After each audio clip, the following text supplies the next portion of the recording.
Okay, this is going to be a short video about using the Knowledge Flow interface for Weka, which is available under Applications and Knowledge Flow if you're accessing it through this interface like that.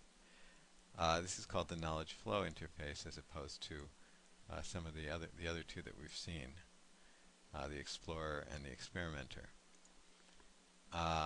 Basically, it gives approximately the same functionality that the Explorer does. And I'm going to be going through part of a tutorial that's available online, this one here. So let's see about this. So these are, this is a sort of screenshot of some of the interfaces within this Knowledge Flow interface. And actually, you can take a look at this. You can find it online. We have what are called data sources. So that's just where you put in the data that you want. For example, a CSV file or an ARF file. We have data sinks. That just means what does that mean? I forget. Let's see. Data sinks are can't see that very well.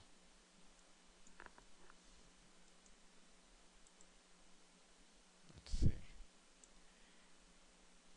These are just how you can save where you can save it to, I believe. And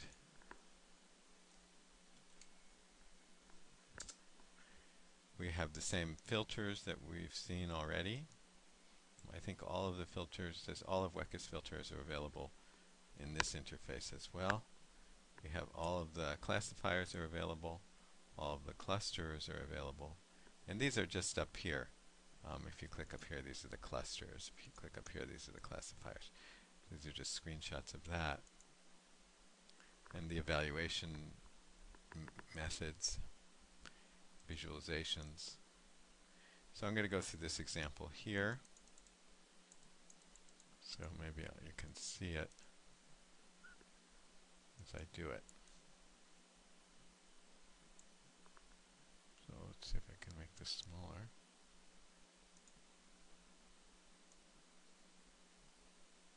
Maybe like that. And like that. Didn't work too well.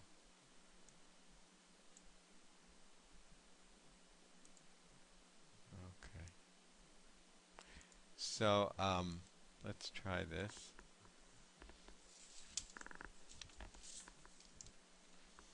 So the first thing we want to do is get some data. So it says click on the Data Sources tab and choose ARF Loader. So I'm going to use an ARF file. In fact, I wanted to look at that first. Let's just look at that.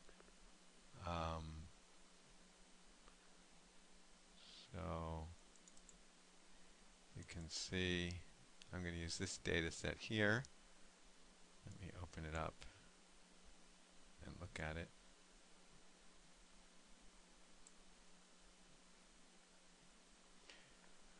So this is the same kind of data set that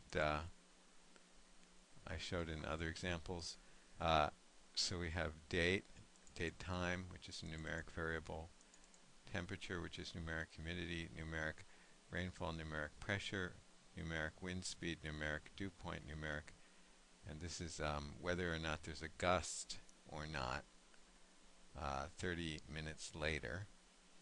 And then this is after I've done some clustering on this, we also have another variable here, the cluster. So you can see, for example, the first record. This is 399. This is something to do with the date.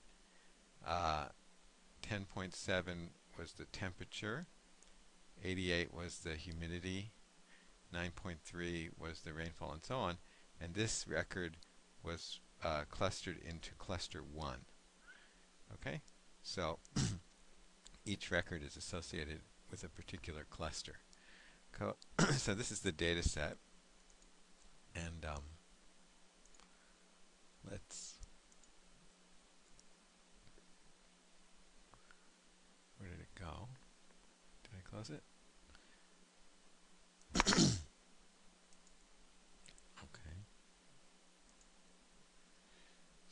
Okay. So here it is. So let's get that data source. So what you do is you click on here. You have, you have a bunch of different choices. ARF, CSV files, you can access from a database, and so on. Just click on it and click anywhere on the screen. And that puts this icon there. And then next specify the ARF file to load by first right-clicking the mouse. So here, right-click, and you do configure, and then you find the data that you're analyzing.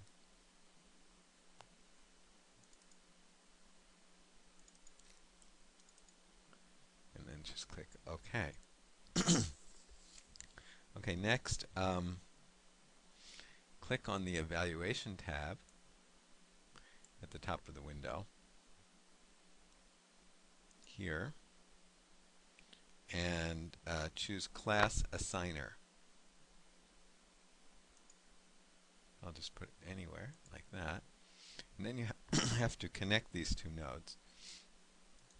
You right-click, and you select Data Set.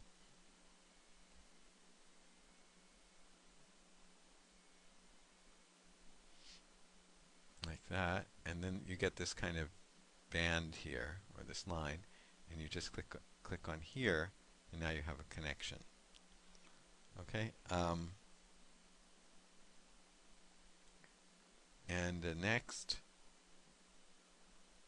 get a cross-validation fold maker.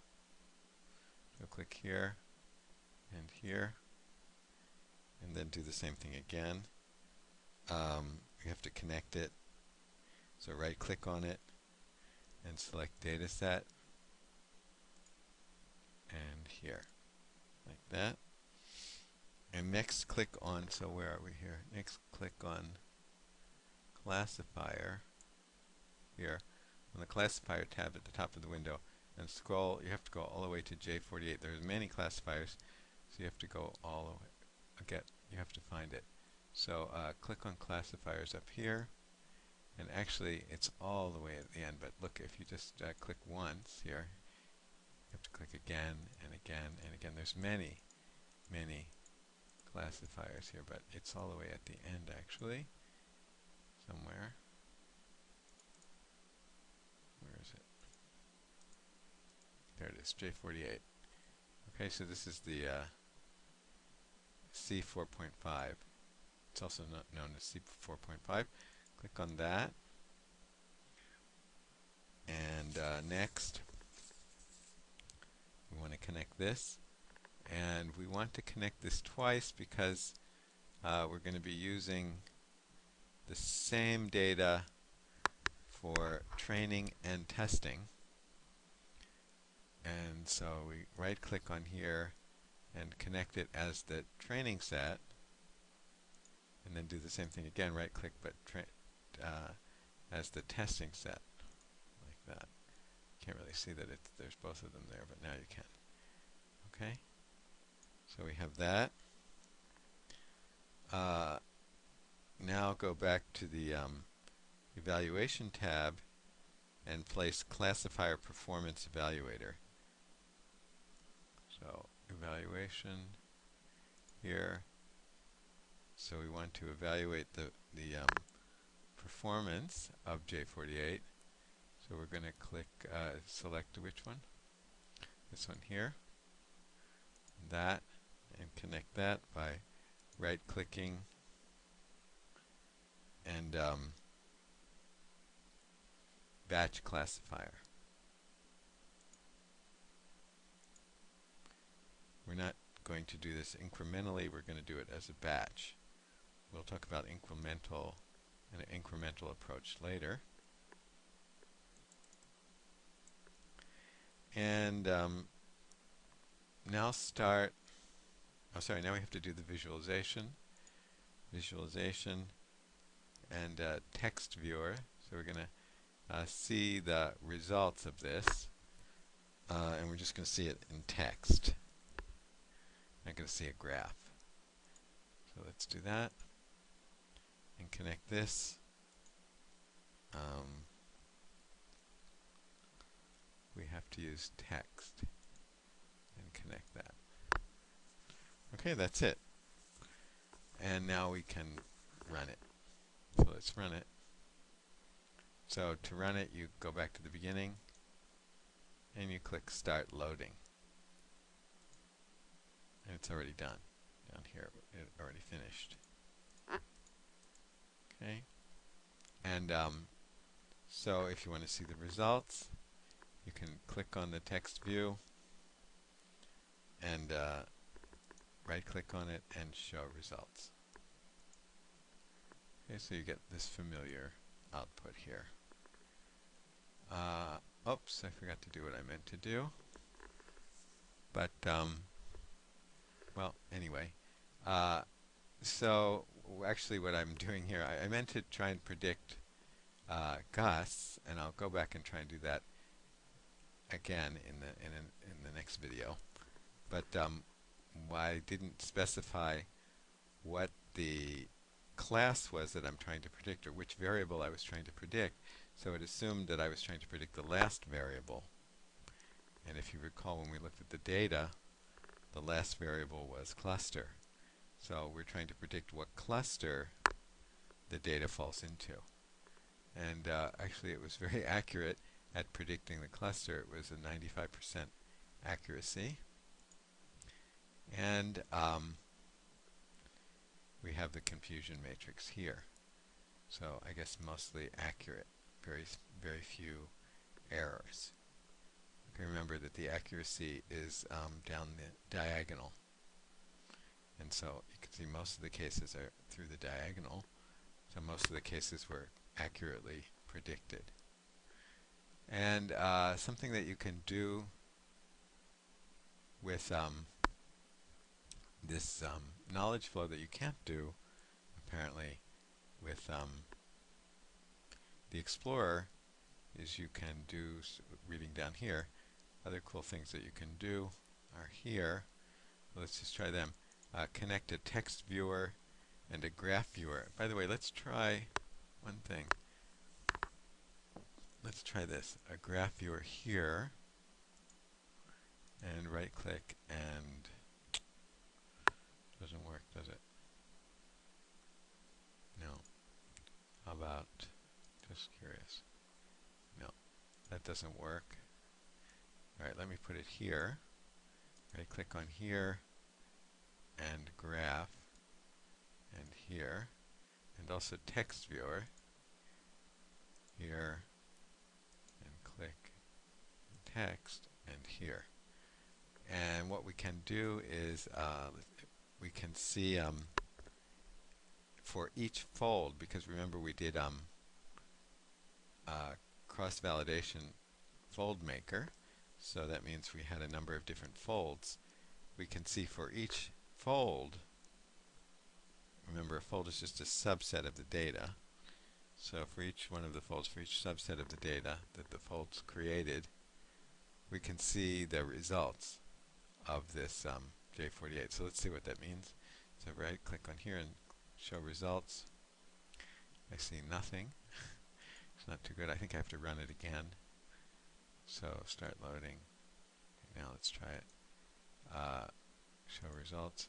So what I get is I get a view of J48, which is a tree, right? So I get the tree for each fold, and you can see how many folds did it create. 1, 2, 3, 4, 5. I think it was 10. So for each one of these, each set will result in a different, actually a different model, and we get different trees, therefore, with each set. So you can see that.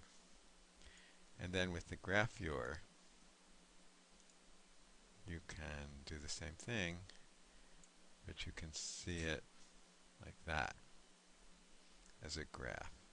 It's kind of messy. And remember that I left the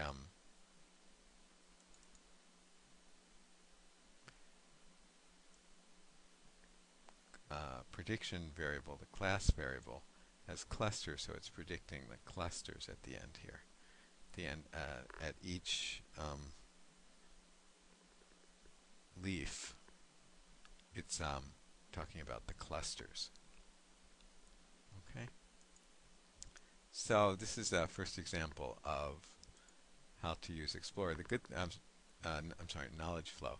The good thing about this is that if you don't have a good memory,